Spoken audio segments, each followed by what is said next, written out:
Sebelum menonton video ini, tolong like, share, dan subscribe dulu ya. Terima kasih. Perkembangan sejarah pendidikan di Indonesia. Pendidikan di Indonesia telah ada sejak tahun 1901, zaman Belanda menduduki Indonesia. Saat itu, Belanda mendirikan sekolah-sekolah di Indonesia untuk kalangan pribumi. Tujuannya adalah sebagai bentuk upaya dari kebijakan politik etis yang mereka terapkan. Namun, seiring berjalannya waktu, sistem pendidikan di Indonesia sudah mulai berkembang, terlepas dari campur tangan Belanda. Sejarah mulainya pendidikan formal. Tahun 1901, Belanda mulai memperkenalkan sistem pendidikan formal bagi penduduk Hindia Belanda, Indonesia. Namun pendidikan formal dibagi berdasarkan kelas sosial dan keturunan. Baru anak pejabat dan bangsawan pribumi yang bisa mengenyam pendidikan formal. Sistem yang mereka perkenalkan yaitu dengan tingkatan sebagai berikut. 1. Europese Lagere School, sekolah dasar bagi orang Eropa.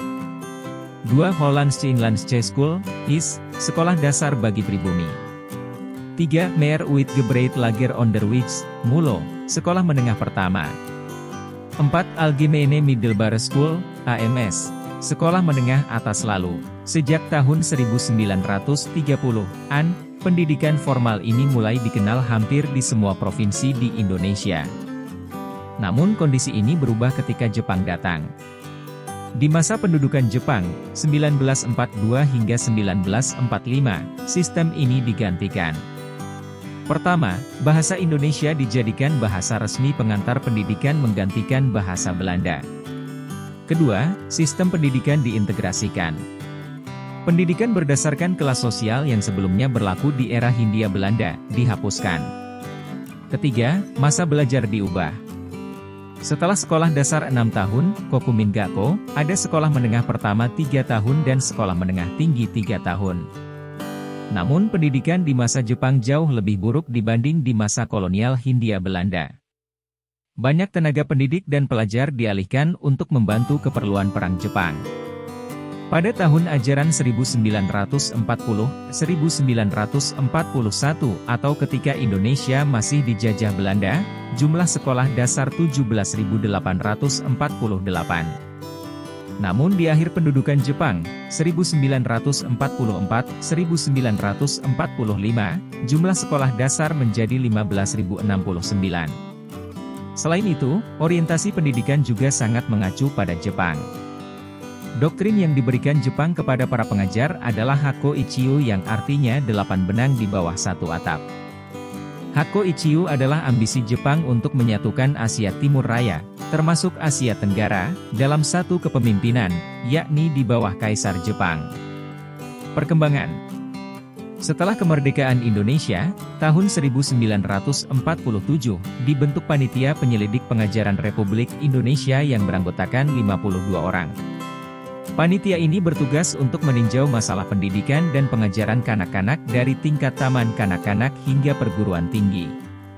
Selain itu, hal lain yang juga menjadi perhatian panitia ini adalah terkait rencana pelajaran, organisasi pemeliharaan isi pendidikan dan pengajaran. Setelah beberapa bulan bekerja, panitia ini mengusulkan beberapa pokok saran kepada pemerintah, yaitu 1. Pedoman pendidikan dan pengajaran harus diubah secara mendasar. 2. Khusus mengenai pengajaran diharapkan agar bisa mendapat tempat yang teratur dan seksama. 3. Mengenai pengajaran tinggi disarankan agar diadakan seluas-luasnya. 4. Disarankan agar diusahakan pengiriman pelajar-pelajar ke luar negeri. 5. Kewajiban bersekolah, panitia menyarankan agar wajib sekolah dilaksanakan secara bertahap, sesingkat-singkatnya 10 tahun. Setelah pemerintah menerima saran-saran tersebut, disusunlah struktur dan sistem pendidikan baru. Tujuannya adalah untuk mendidik anak-anak menjadi warga negara yang berguna, yang diharapkan kelak dapat memberikan pengetahuannya kepada negara. Dasar-dasar pendidikan menganut prinsip demokrasi, kemerdekaan, dan keadilan sosial. Tingkatan. Setelah sistem pendidikan baru terbentuk, terdapat 4 tingkatan yang diberikan. 4 tingkatan tersebut adalah 1. Pendidikan rendah. 2. Pendidikan menengah pertama. 3. Pendidikan menengah atas. 4. Pendidikan tinggi. Pada pendidikan rendah, para murid akan diajarkan dasar-dasar pelajaran membaca, menulis dan berhitung. Kemudian, pendidikan menengah pertama dan atas, mereka akan mendapat pendidikan khusus pada kelas terakhir guna mempersiapkan pendidikan perguruan tinggi. Dilihat dari tingkatannya, lama pendidikan yang akan ditempuh adalah 1. Sekolah rakyat, dasar 6 tahun. 2. Sekolah lanjutan, 3 hingga 6 tahun. 3. Sekolah industri, 3 hingga 6 tahun. 4. Perguruan tinggi, 4 hingga 6 tahun. Kurikulum. Kurikulum telah diterapkan di Indonesia oleh pemerintah Hindia Belanda dan JAP sebelum kemerdekaan Indonesia.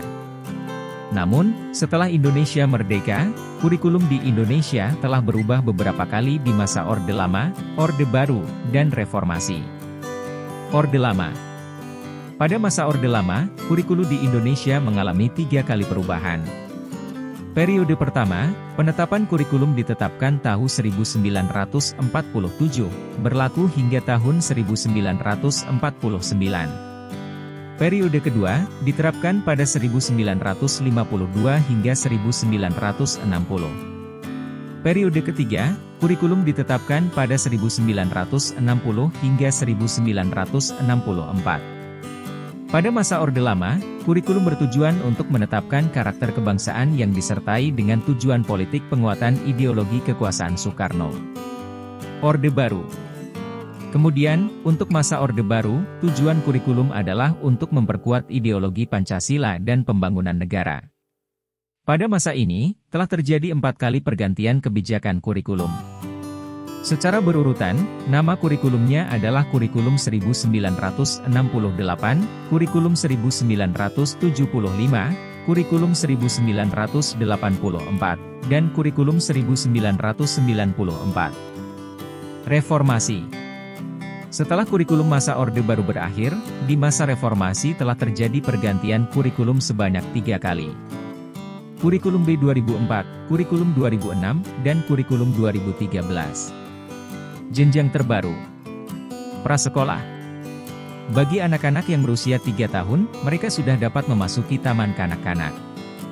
Meskipun pendidikan ini tidak wajib bagi warga negara Indonesia, tetapi tujuan pokoknya adalah untuk mempersiapkan anak didik masuk sekolah dasar.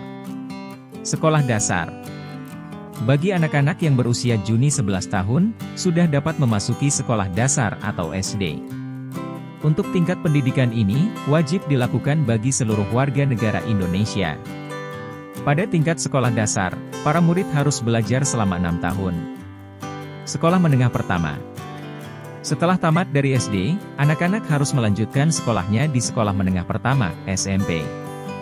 Mereka akan belajar selama 3 tahun pada tingkatan ini sebelum melanjutkan pendidikannya ke sekolah menengah atas, SMA. Sekolah menengah atas. Di Indonesia, untuk tingkatan ini terdapat 3 jenis sekolah, yaitu sekolah menengah atas, SMA, sekolah menengah kejuruan, SMK, dan madrasah aliyah, MA.